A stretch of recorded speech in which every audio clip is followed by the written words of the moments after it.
बोला? क्या बोला तू? माफ कीजिएगा, मुझे आपका नाम नहीं मालूम था। हमरा नाम राधा है, राधा। जरा मेहरबानी करके पुलिस चौकी का रास्ता बताएंगी? फालतू बात करने का टाइम नहीं है हमरे पास। यहाँ से सीधा चलते जाओ, मिल जाएगी पुलिस चौकी। 1 घंटे से साला घूम रहा हूँ, पुलिस चौकी का ए, सुनो। क्या है? पुलिस चौकी कोई फरियाद लेकर जा रहे हो, कोई फायदा नहीं होगा। देखिए, मुझे बहुत प्यास लगी है, नदी भी बहुत दूर है, नजदीक कहीं कुआं मिल जाएगा? ढूंढो, मिल जाएगा, जाओ। शुक्रिया। ए, सुनो, यहाँ यहाँ। ज्यादा प्यास लगी है का? जी। दूध पिएगा? दूध? जी, मेरे पास पैसे नहीं है। तो क्या हुआ, पीले पीले। तुझे प्यास लगी है ना, ये भी पानी ही है, ले।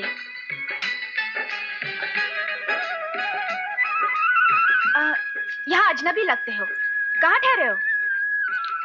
जी, गांव में कोई जगह ढूंढ लूंगा। अरे गांव में तुझे कौन जगह देगा, सबके घर में जवान बहू बेटियां हैं। तू एक काम कर, मंदिर के धर्मशाले चले जाना, वहां की माँ जी बड़ी दयालु है। जी अच्छा। हाँ माँ जी, हम सच कह रहे हैं। थानेदार शमशेर सिंह खुद बोले जमुना भाभी का चालान कर देंगे, और गांव वाले तो ये भी कह रहे हैं कि दयाल से जमुना भाभी का घर जला देंगे। शिवराम। आया माँ जी। हमारे भजन सिंह और तिवारी आज से जमुना के घर की रखवाली करेंगे। एक बात और उनसे कह देना कि दयाल दास का कोई भी आदमी अगर जमुना के घर के सामने आने की कोशिश भी करे तो उन्हें सबक सिखा दे, ताकि आइंदा वो किसी भी गरीब और बेसहारा पर जुल्म करने की हिम्मत न करे। माँ जी, उसकी जान भी तो खतरे में है। वो परदेसी? नहीं नहीं, ये यहाँ से नहीं जा सकता, थानेदार साहब का हुक्म नहीं है। अबे मंगला, तू ज्यादा होशियारी मत दिखा। थानेदार से कह देना जमानत के कागजात लेकर मंदिर आ जाएं, माँ जी जमानत दे देंगी, समझा? चल उठ, जा शिव काका के साथ। हाँ, बुलाया है, वो सिर्फ इसलिए कि अनजाने में एक नेक काम करते हुए तुमने एक ऐसे आदमी के खिलाफ सर उठाया है जो जब चाहे तुम्हारा सर कुचल कर रख सकता है। अरे ऐसा कोई माई का लाल साला पैदा ही नहीं हुआ जो। जाओ और सुनो, जब तक इस धर्मशाला में हो अगर किसी से झगड़ा या मारपीट की तो यहाँ से निकाल दिए जाओगे। ये मत भूलना, किसी गुनहगार और पापी के लिए मेरे दिल में कोई जगह नहीं है। अरे क्या करती है जब? मर गए पितर बेटी। ए सुन, ओ नहाने आया था का? मुझे नहाना वाना नहीं है। अरे नहले नहले, गधे घोड़े भैंसे सभी नहाते हैं यहाँ, तू तो सिर्फ शराबी है।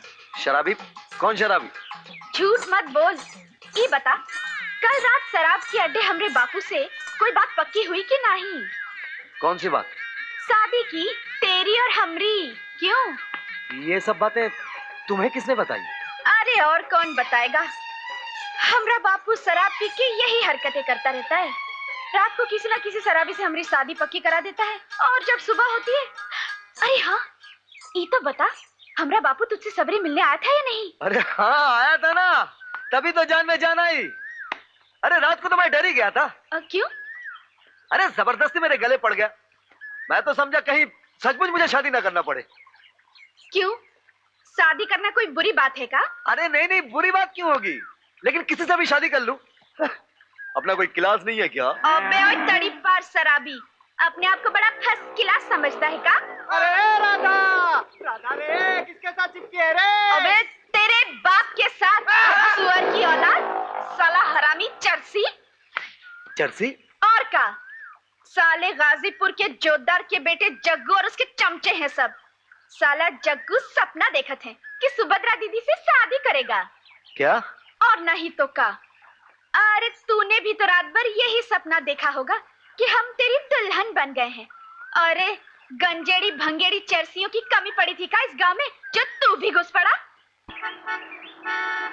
एब्सोल्युटली राइट अर्जुन, इस फाइल में जो कुछ तुमने पढ़ा सब सच है। और ये बीमारी आज सिर्फ देवीपुर या इस शहर तक ही महदूद नहीं, एपिडेमिक की तरह सारे देश में फैल गई है। और अगर जल्द ही इसे जड़ से खत्म ना किया गया तो ये ड्रग्स हमारे आने वाली नस्ल को खोखला कर देंगी और हमारे देश के भविष्य को बर्बाद कर देंगी। इस बीमारी को खत्म करने की जिम्मेदारी हमारे डिपार्टमेंट की है। सर, मैं वचन देता हूं कि मैं इस जिम्मेदारी को निभाने के लिए जी जान से कोशिश करूंगा। और जब भी आपका हुक्म है सर, मैं देवीपुर जाने के लिए तैयार हूं। मुझे तुमसे यही उम्मीद थी। मिर्जागंज में एसपी साहब रहेंगे और वो तुम्हारी हर तरह से मदद करेंगे। ये फाइल भी अब तुम अपने पास रखो। इसमें देवीपुर, उसके आसपास के गांव में रहने वालों के बारे में मालूमात है। और ये हैं जयशंकर के वो फोटोग्राफ्स जिस भेस में वो वहां तहकीकात कर रहा था। एसपी साहब, जयशंकर आखिरी इंफॉर्मेशन ये भेजी थी कि उसे बहुत जल्दी उस खास अड्डे का पता लग जाएगा और वो पूरे सबूत के साथ सारी गैंग को पकड़ने में कामयाब हो जाएगा।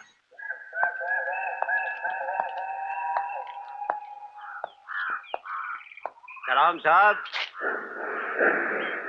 कौन हो तुम? मकबूल, टांगे वाला। कहाँ जाना है साहब?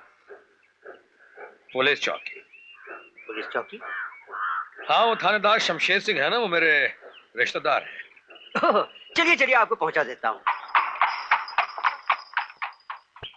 एक बात बताओ भाईजान, मेरे अलावा और भी तो अनजान अजनबी आदमी यहाँ आते होंगे ना? अरे साहब, देवीपुर कौन सा आगरा या दिल्ली है, यहाँ लोग क्या देखने आएंगे? क्यों भैया? सुना है देवीपुर का पुराना मंदिर जो है बहुत बड़ा है। जब जमींदार थे तो बड़े जश्न लगे रहते थे। अब तो सुनने में आया है कि जल्द ही सरकार मंदिर संस्था से सारी जिम्मेदारी ले लेगी।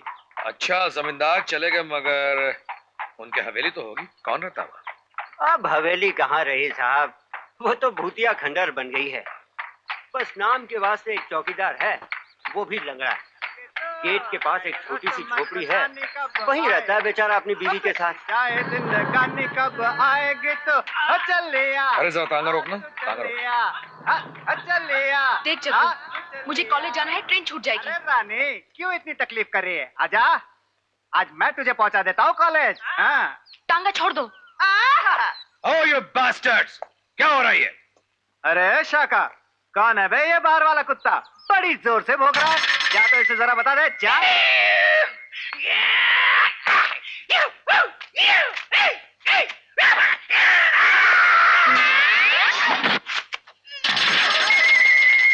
क्यों बे? विलायती कुत्ते, साले हमारे आदमी पर लात उठाता है? हाँ? तेरी तो मैं छोड़ साले।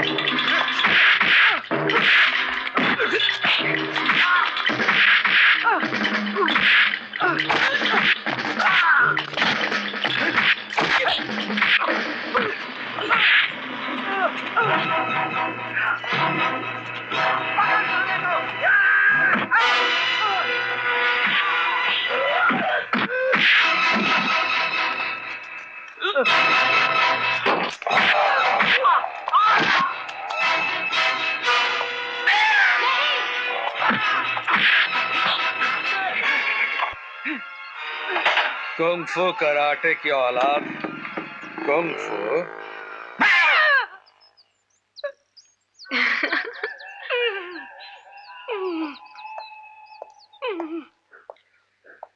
माय गॉड, आप कॉलेज जा रही थी ना? जी, अब तो मिर्जागंज की ट्रेन छूट गई होगी। आपको देखकर ऐसा लगता है आप इस गांव में अजनबी हैं। इसके बाद ये लोग मुझे और सताएंगे और मेरे कारण आप भी मुसीबत में आ जाएंगे। आप मेरी चिंता मत कीजिए और आप खुद भी बेफिक्र रहिए। आज के बाद ये लोग आपको कभी नहीं सताएंगे। नमस्ते। क्या मेरे इलाके में दूसरा गुंडा? अभी जाकर चालान करता हूँ उसका। नहीं, तुम उसको बांध कर हमारे पास भेजोगे। ठीक है ठीक है। हजूर, वो आ रहा है तांगा। भागो भागो भागो। अरे अरे रोक रोक, अरे रोक, अबे रोक नारायण। अरे क्यों चिल्ला रहे हो थानेदार साहब? हम यहीं आ रहे हैं, ये आपके रिश्तेदार हैं। क्या रिश्तेदार? गांव में घुसते ही मारपीट और मेरे रिश्तेदार? कमाल है। अबे घूरता क्या? चल इधर। अरे उधर कहाँ जा रहा है? चल इधर। किराया तो दिलूं भाई। जल्दी दे क्या? चल बे।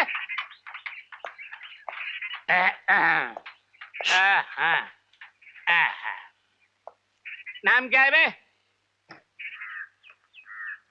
अर्जुन, अर्जुन शर्मा। अबे अर्जुन हो गए, भीम काम क्या है? अच्छा, सिफारिश। हाँ चल बे, सिफारिश। सिंह साहब। चुप। सिंह साहब। मर गए, मर गए। सलाम साहब। अबे सलाम कर साहब है, क्या मेरा ट्रांसफर हो गया है? जी नहीं, फिलहाल हाई कमांड का यह फैसला है कि आप मेरी मदद के लिए यहीं रहेंगे, क्योंकि आप काफी दिनों से यहाँ पोस्टेड हैं। चलिए देखते रहने का क्या बंदोबस्त है यहाँ। नहीं नहीं, मैं उठाता हूँ सर। हाँ मैं।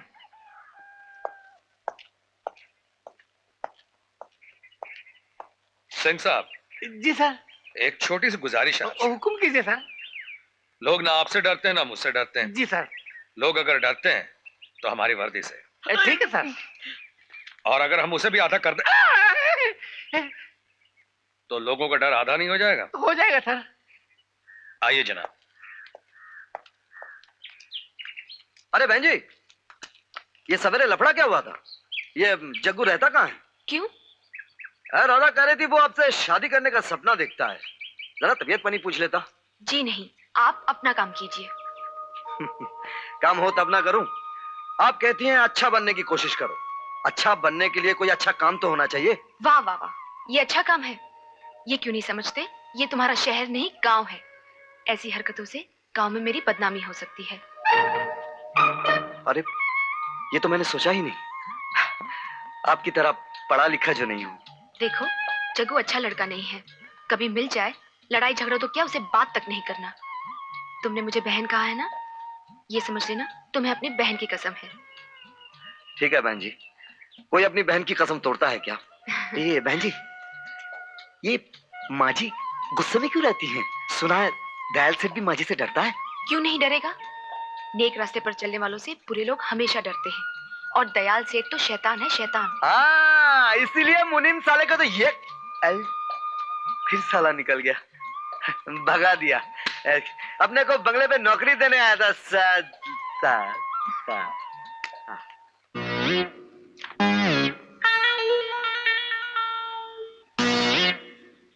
आइए सिंह साहब। अच्छे लग रहे हैं आप। आपकी डायरी देखकर ऐसा लगता है कि इस पुलिस चौकी में सिर्फ एक ही आदमी फरियाद लेकर आता है और उसका नाम है सेठ दयाल दास, जिन्होंने कई बार यहाँ के कई लोगों के खिलाफ शिकायत दर्ज करवाई है, यहाँ तक कि कुछ औरतों के खिलाफ भी। जी सर, बात यह है कि जमाना ही कुछ ऐसा है।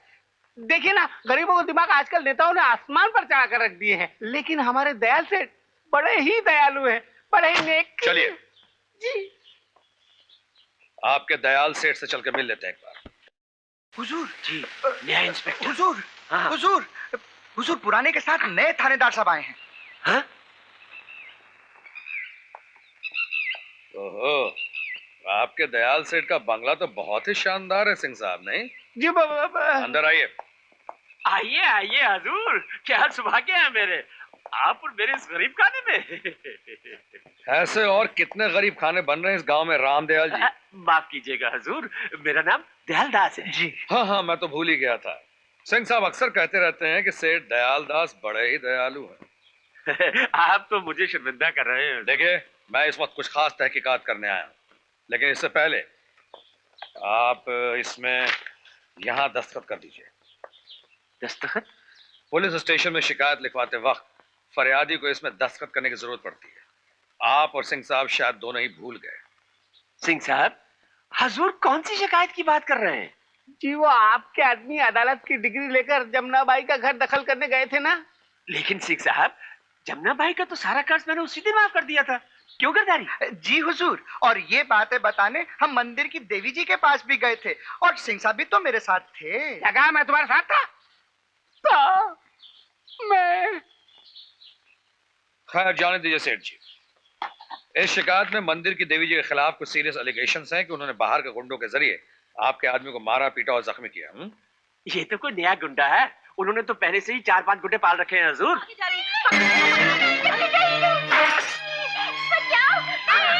ये क्या हो रहा है?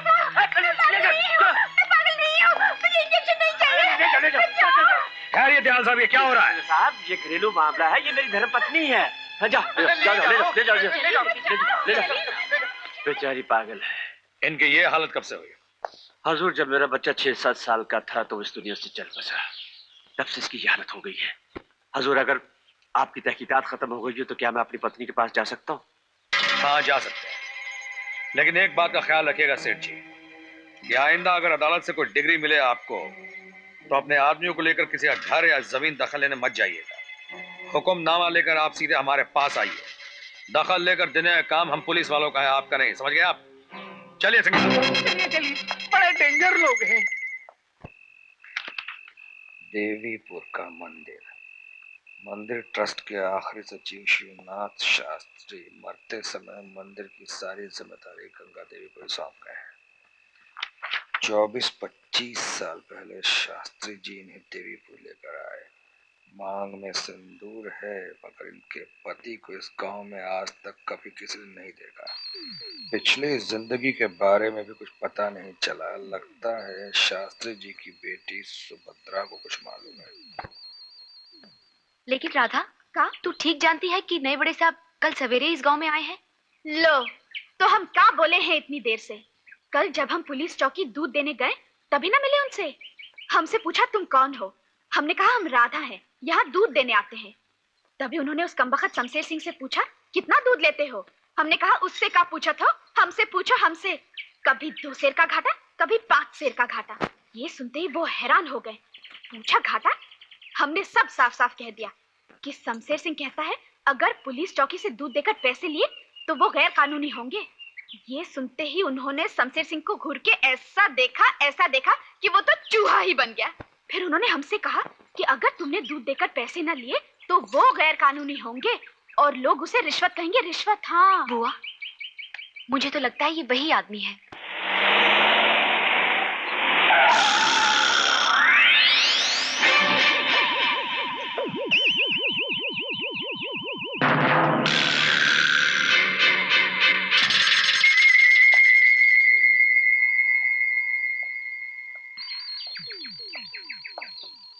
तो तुम हो इस गांव में नए मेहमान? क्यों? मैं हूं तड़ीपार। बंबई से दूर जंगल या जहन्नुम कहीं भी रह सकता हूं, लेकिन तुम जैसे वफादार थानेदार को जंगल में क्यों फेंक दिया? लेते वक्त पकड़े गए थे क्या? इस जंगल में तुमसे भी ज्यादा खूंखार जानवर पहले से मौजूद हैं, उन्हीं की तलाश में आया हूं और फिर तुम भी यहाँ मिल गए। राम राम बड़ा साहब। अच्छा, तो आप भी यहीं मौजूद हैं? हाँ? मंदिर का दूध भी तो हम ही लाते हैं ना। यहाँ कोई घाटा वाटा तो नहीं है ना? राम कसम, झूठ बोले तो जबान सड़ जाए हमारी। यहाँ बिल्कुल टेम पर पैसा मिलता है। छोकरी देखा तो चिपक गया। Shut up! अरे तू शट अप! क्या बोला रे साला हरामी? तेरा पुलिस चौकी नहीं है, देख हाथ नहीं मारा। ये क्या बदतमीजी है?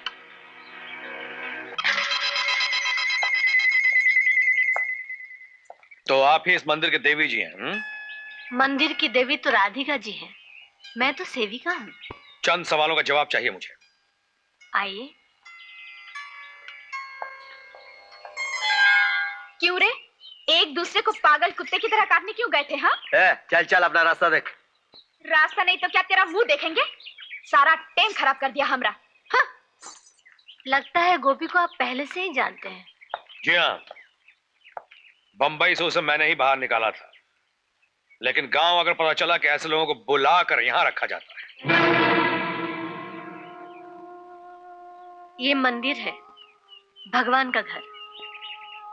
यहाँ उन्हीं की इच्छा से सब कुछ चलता है। खैर, आपने मेरी लड़की की इज्जत बचाई। आपको सुभद्रा जी आपकी लड़की? ऐसा ही समझ लीजिए।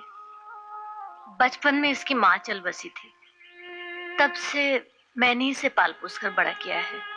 सच पूछिए तो अब इस दुनिया में इसके अलावा मेरा कोई भी नहीं है। क्यों, आपके पति? इस सवाल का जवाब देना जरूरी है क्या?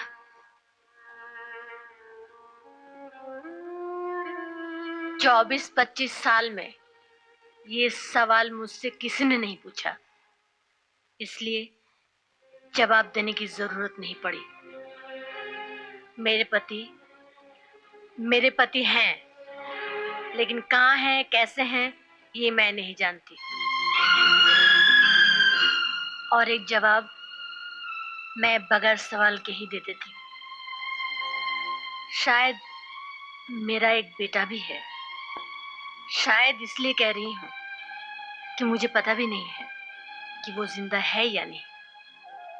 अगर होगा भी तो इस गोपी की तरह चोर, गुंडा, बदमाश होगा। अगर ऐसा हुआ तो मैं भगवान से प्रार्थना करूंगी कि वो मर चुका हो।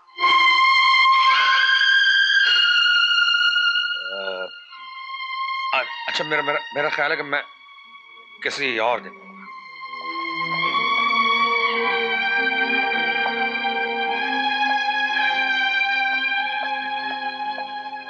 सुनिए इंस्पेक्टर साहब,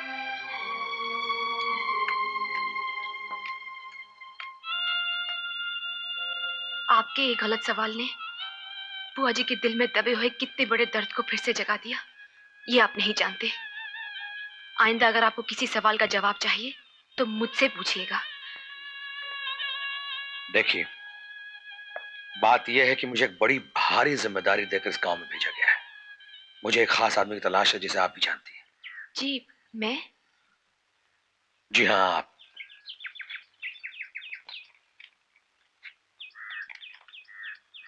इस आदमी को पहचानती हैं आप? ये तो पगला बाबा है। जी हाँ, क्या आप बता सकती हैं कि आपके इनसे पिछली बार कब मुलाकात हुई थी? जी, वो कभी। बात क्या है इंस्पेक्टर साहब? ये मैं आपको अभी नहीं बता सकता। नमस्ते।